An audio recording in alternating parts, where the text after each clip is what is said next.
Thanks, Jim. Hello, everybody.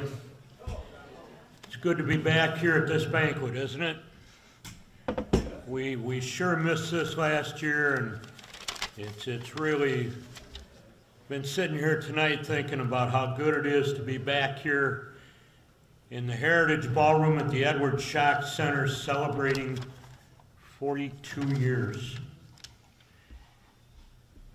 First of all, congratulations to all the inductees, the Outstanding Achievement Award winners, the Scholarship Award winners, the Vic Massey Award winners, Corinne, everybody who's been recognized tonight, congratulations. When we get done, I've just been told they're going to open the, excuse me, they're going to open up the gym, Darren and Marcus, one-on-one, but then I'm telling you, the winner's getting her butt kicked by Corey, so. And Ben's filming it all, too. You know, the gentleman that I have the honor of introducing was the social media of the IHSA before there was social media. Back when I started at the Daily Herald full-time in 1997, we had one computer that could log on to the internet in our office. And if you've ever logged on to IHSA.org, if you've ever looked at any score on the IHSA website, it became possible because of Scott Johnson. Scott is a 1974 Elgin High grad who was a numbers junkie in high school, just like I was. I wasn't good enough to play much beyond freshman year of football, but I love numbers, I love stats. That's where Scott got his beginning. He went on to the University of Illinois, and eventually he became recognized as one of the most influential technological innovators among anyone who worked for a state high school association in the country. Think about that for just a minute. And even today, there is not a website devoted to high school sports in any state in this country that can hold a candle to IHSA.org. And that's because of Scott's innovation. He built the website.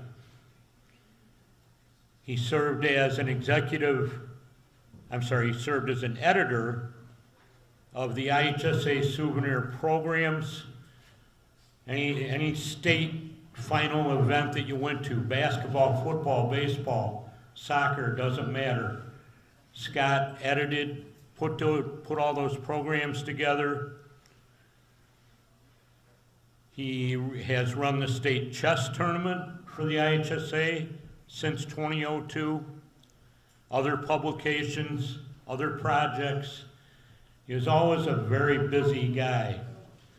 But one thing I can tell you from a personal side about Scott is that he never, ever did not have a minute for me, for you, for anybody who needed to know something, whether it was about the IHSA or one of his real pet projects, the Elgin High School basketball record book, which he maintained.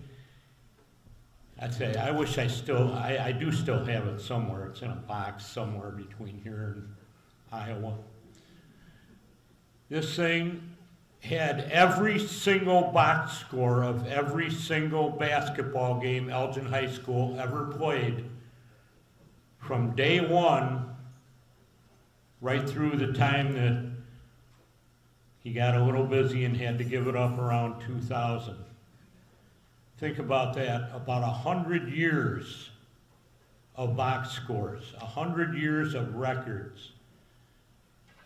And when we decided to put together a special section on the 100th anniversary of Elgin High basketball, that would not have come together without Scott. Scott wrote a couple articles for us for that, and that entire project was all about, it wasn't all about numbers. A lot of that project was about numbers. Those numbers came from Scott.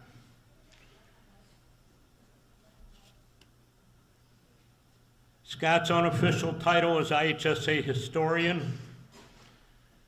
He moved on through his career at the IHSA and wrote a book called Once They Were Giants. Anybody who's got a few years on us knows what Once They Were Giants was all about. 1952 Hebron. Wrote that with his wife Julie. I still have the VHS videotape of that 1952 team. I don't have a VHS player anymore, but who does? Except for Mark Sharp. I don't know if you've ever seen the book called 100 Years of Madness. When I moved recently, I had to have a separate box for that book because it was so thick and so full of information. Scott wrote that. Another book that Scott wrote that not many people know about is called The Association Works. And I'm about halfway through it now because I don't get a whole lot of time to read. It's about the history of the IHSA and how the IHSA started. Scott's received a couple of other awards over the years, including from the National Federation of High School Associations.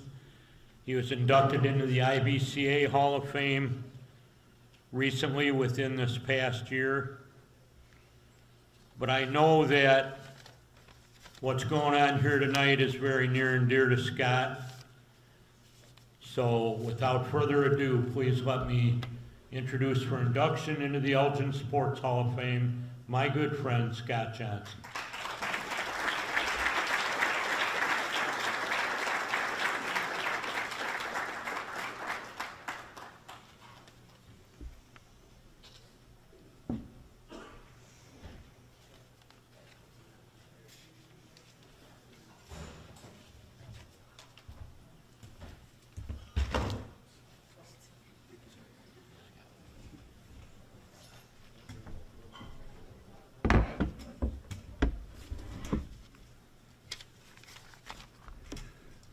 Thanks very much, John. Not only for that kind introduction, but also for being a great friend of mine during my career with the Illinois High School Association. And thanks too to the members of the Elgin High School, or Elgin Sports Hall of Fame, for the honor you've given me here tonight. And thanks to my wife, Julie, my high school classmates, Dave, Mark, Sue, and Dolores, and to all of you for being here tonight to support the award winners and the inductees. And congratulations to all of you here tonight. And hello to my mother and my family on the internet. I'm sorry you can't be here tonight, and I hope you've got everything on your browser tuned in correctly so you're able to see this. When I got the phone call from Jim Harrington, I was really floored. And then when I looked closely at the list of Hall of Fame inductees, almost 200 of them now, I was really awestruck.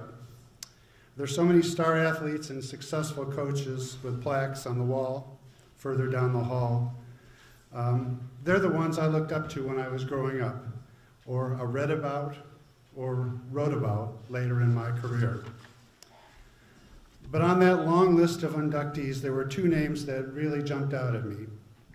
And I'd like to remember them tonight because they made a difference in my life, and their inclusion makes me proud to be a member of this Hall of Fame. So I want to give you a little bit about my Elgin heritage, and I'll take you back to when I was 9 years old. And my family had just moved to Elgin, and I had only one interest, and that was baseball. So when summer rolled around, I got my glove and tried out at the National Little League field way out on the edge of town. And my only experience was in the St. Charles T-Ball League. But lo and behold, I got drafted by the Tigers. And my coach was Jack Keeney. Many of you remember Jack, I'm sure. He owned the sporting goods store downtown, and from his biographical sketch, I found out that he was a semi-pro baseball player in his day. But we didn't know that. To us, he was just Mr. Keeney, coach. And he was a great coach.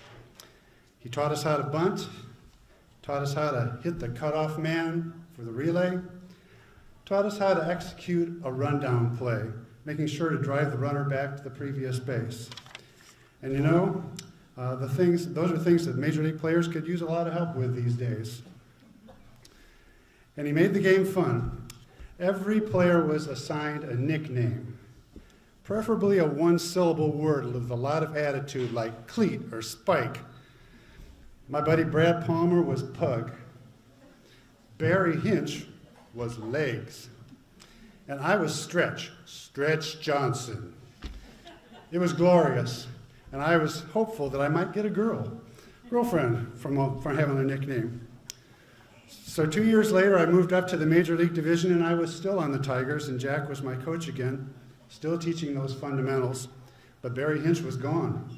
Traded, I guess, so now I was Legs. And I forgot, Jack Keeney taught me how to throw strikes, which is very important in a Little League. And although I was mostly a first baseman, I pitched the championship game. And I still have that ball with Jack's signature on it to prove it. Thank you, Jack. The other Hall of Famer I want to remember is Frank Termini. Frank was the Elgin High School superfan who famously attended 1,161 consecutive boys varsity basketball games, home and away, over the course of 43 seasons. He loved basketball, and like Cal Ripken, he did what he had to do to keep his streak going. So I'm pretty sure Frank had to bribe a janitor or two, or crawl through an open window a couple of times when he couldn't get a ticket to a game.